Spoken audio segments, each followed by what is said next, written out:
Cleopatra, the last pharaoh who seduced empires. The serpent's bite that ended her life was perhaps the least remarkable thing about Cleopatra, the seventh Philopator.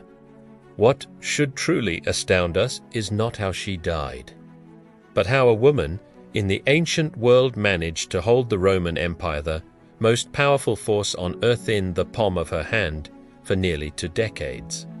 The throne built on corpses. Picture this: a 17-year-old girl, barely old enough to marry in our modern world, ascending to rule Egypt alongside her 10-year-old brother-husband Ptolemy XIII.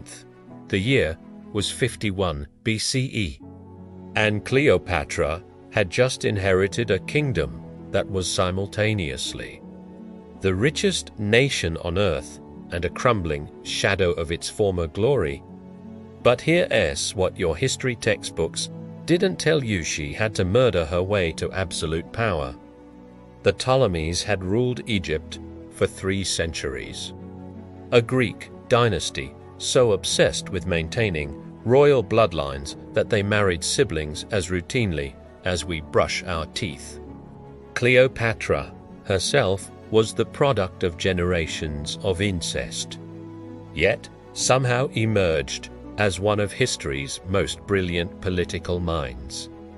Within 3 years of taking the throne, she had orchestrated the death of her brother-husband, married her younger brother Ptolemy XIV, whom she also later had killed, and established herself as sole ruler of the ancient world's greatest prize, the polyglot who spoke to gods and men.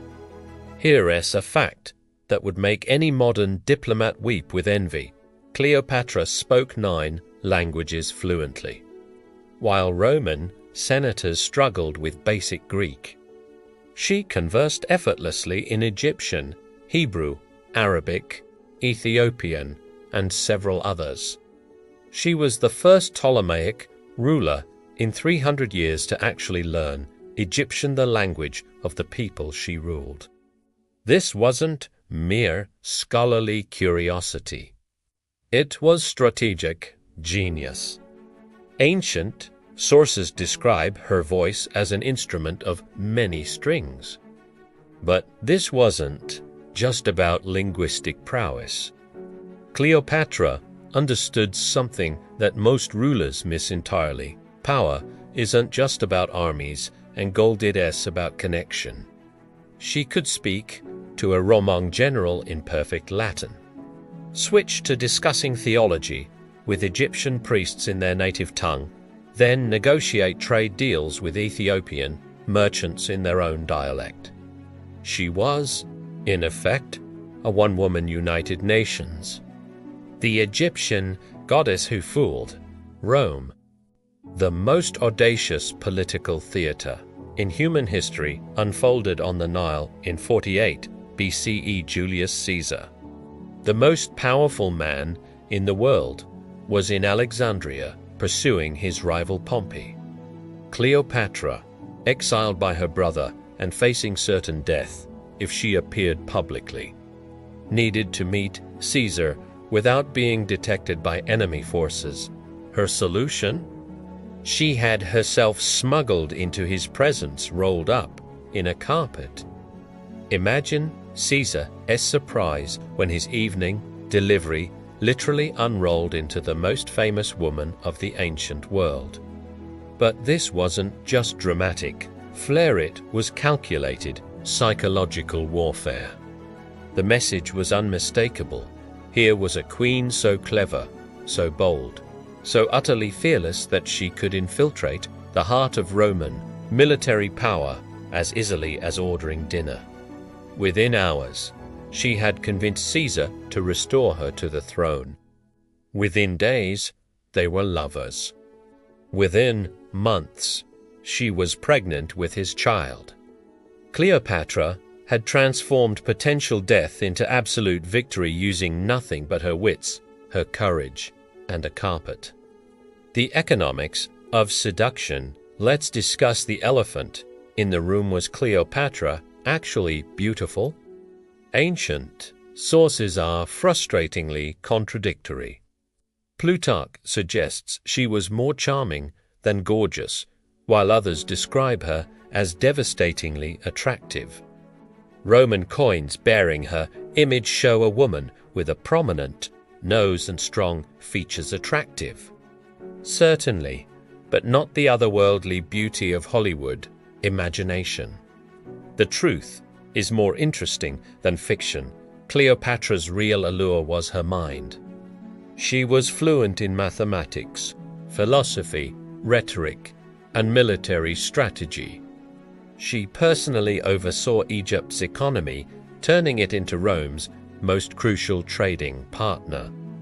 When she met Mark Antony in 41 BCE, she arrived dressed as Aphrodite aboard a golden barge with perfumed sails.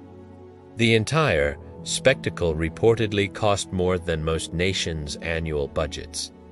This wasn't vanity, it was economic warfare disguised as seduction.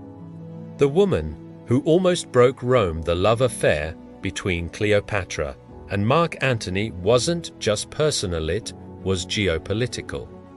Together, they controlled Egypt's grain, which fed Rome, the eastern Mediterranean's trade routes, and enough military force to challenge the Roman Empire itself. Their children were heirs to both Egyptian and Roman power. For 13 years, they ruled what was effectively a rival empire stretching from Egypt to Turkey. Roman propaganda painted Antony as bewitched, emasculated by a foreign sorceress. The reality was more threatening. Two brilliant political minds had united the East against Rome when Octavian, later Augustus, declared war. He wasn't just fighting a rebellious Roman general, he was fighting for the survival of Roman dominance over the known world. The final gambit, the Battle of Actium in 31 BCE, wasn't just a naval engagement, it was the moment the ancient world's future hung in the balance. Had Cleopatra and Antony won, the Roman Republic might have evolved into a genuinely multicultural empire. Instead, their defeat ushered in the Roman Empire as we know it, with its distinctly Western character. Even in defeat, Cleopatra remained strategically brilliant. When she realized the war was lost, she opened secret negotiations with Octavian, apparently offering to betray Antony in exchange for her children's safety. When that failed, she chose death on her own terms rather than be paraded through Rome as a trophy. The legacy that outlived empires, Cleopatra's death marked the end of Ptolemaic Egypt and the beginning of Roman dominance that would last centuries. But perhaps her greatest victory was posthumous. Roman historians, desperate to explain how their greatest generals could be seduced by a foreign queen, created the myth of Cleopatra as an irresistible temptress. This mythology, while diminishing her political genius, ensured her immortality. The woman who spoke 9 languages, ruled the richest nation on earth, and nearly toppled Rome has become humanity's eternal symbol of feminine power. Not bad for someone who died at 39, 2,000 years before women could even vote in most of the world. In our modern era of global politics and international diplomacy, Cleopatra's story reads like a masterclass in soft power, cultural intelligence, and strategic thinking. She understood what many leaders still struggle to grasp in a complex world: the ability to adapt, communicate, and build relationships across cultural boundaries isn't just useful, it's essential for survival. The serpent that killed her ended a life, but it couldn't kill the legend. In death, Cleopatra achieved what she couldn't quite manage in life. She conquered not just Rome's greatest men, but Rome itself, living on in their literature, their art, and their nightmares for millennia to come.